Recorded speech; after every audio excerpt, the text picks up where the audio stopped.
สวัส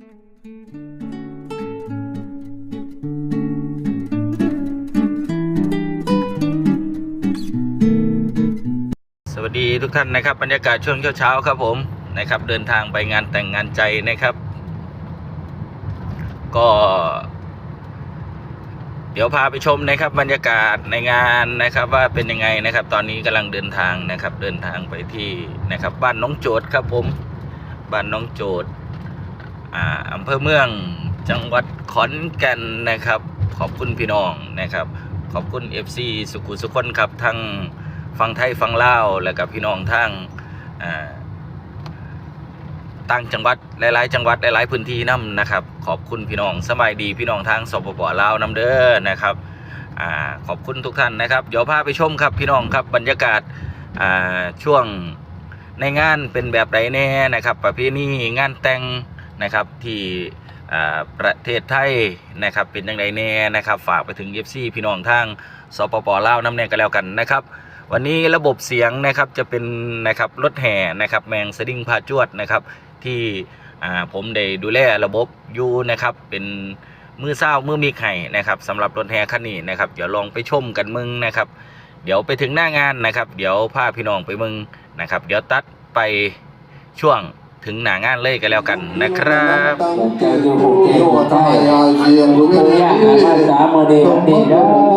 มุ่นมาจะได้ทุกจากภายลายล้นยิ่งโก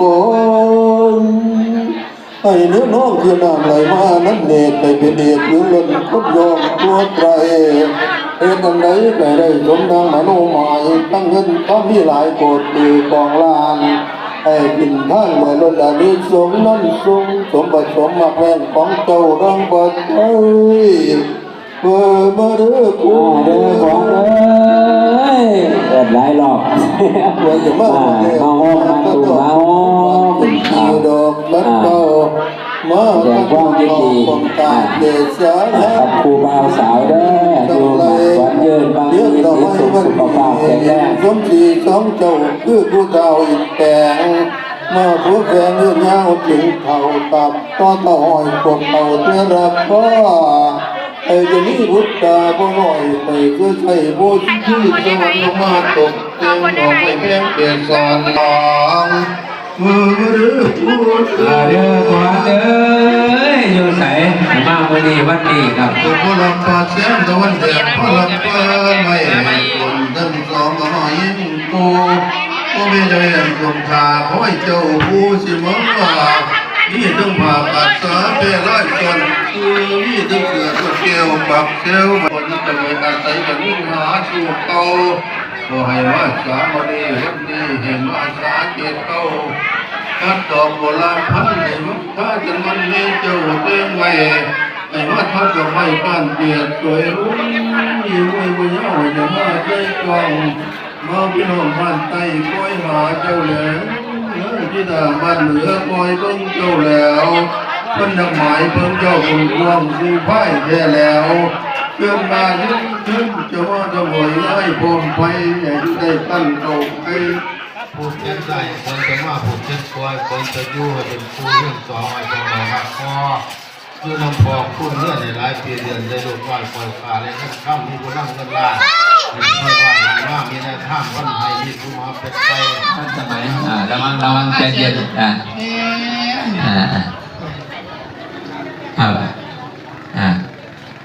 พอปวดขาเป็น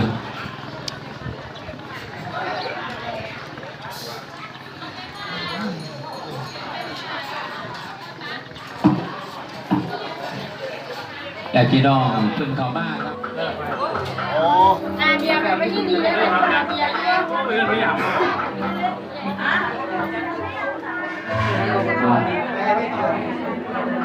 โอเคเมื่อแล้วนะครับมาดีต่อคิวมาเลยครับต่อคิวมาโปรลูกต่อไปต่อคิวมาก่อนต่อมาไม่ครับไปดิโปรลูกต่อไปต่อมาเลยต่อเลยคนดาวครับคนดาวจะแค่เป็นนำเงินดูหุ่นล่างไปดีต่อเอาลูกต่อไปเด้อพุ่งน้ำใหญ่นะมาผูกเอาให้กำลังใจให้ลูกให้ร้านนะครับสวัสดี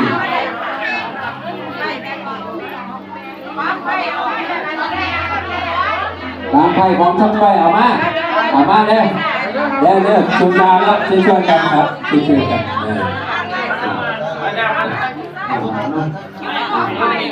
ช่วยกัน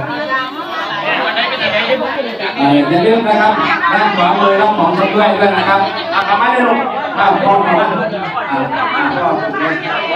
ข้าวลูกมีพอแล้วเอาบูนาเนาะมีโป้โอเคพูดกันได้ไหมขออนุญาตครับเขาไม่พอใจเพราะว่าของเอ๋ยนี่เขาจะได้เอาตามซื้อขอปูกับของแม่นี่ผูกกันมาเนี่ยเวลาซื้อผูกเขาจะมาผูกกันมันจะสิได้ทุกคนเขาจะทำเนาะแล้วได้ประกาศชื่อ ประกาศนะอันนี้เขาปูกันง่าย ของโปกับยาเนาะปูยังไง พ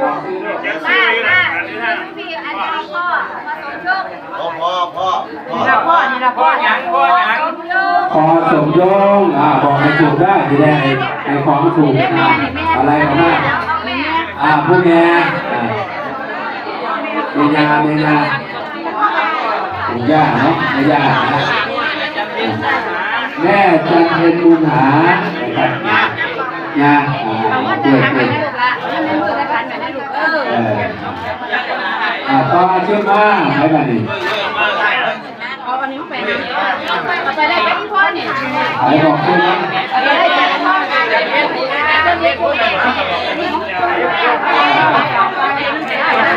้วก็ไปก็จะเป็นนะครับมนหาซื้อได้นี่นะนี่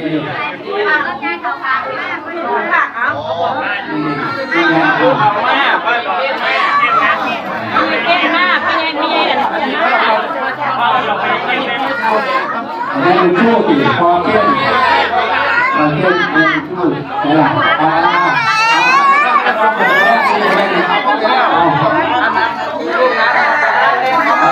ไปนอกไปถึงว่าเอาได้ไหม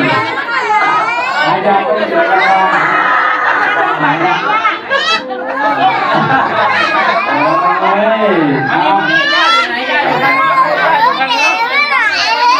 อยู่โน่นเดี๋ยวปู่พาไปโอ้ยไปหาเราต้องไหน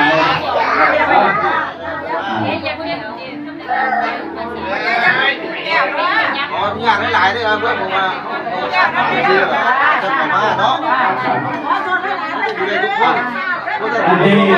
อว่าปูนี่นี่ปูอันนี้ง่ายเอาสมาร์ทไปอยากได้ลูกไปแห้งมาหลานไปในบ้านขายมันลูกผีแกนอนบ้านนกโอเคโอ้ไปดูดีหลานไทยพออายุเท่าไหร่แล้วมาได้เนี่ย80 กว่าไปแล้วข่าวนี่ข่าวก็เขียนให้เอาไปแล้ว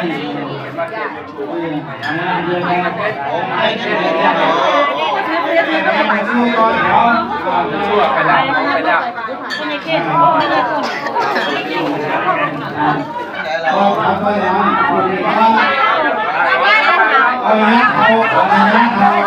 ของยาของสู้ของยาชูถามอะไรเงี้ยเขาไอ้พวกเขาเป็นไม่ตายเขาเป็นไม่ตายไม่หมดไม่หมด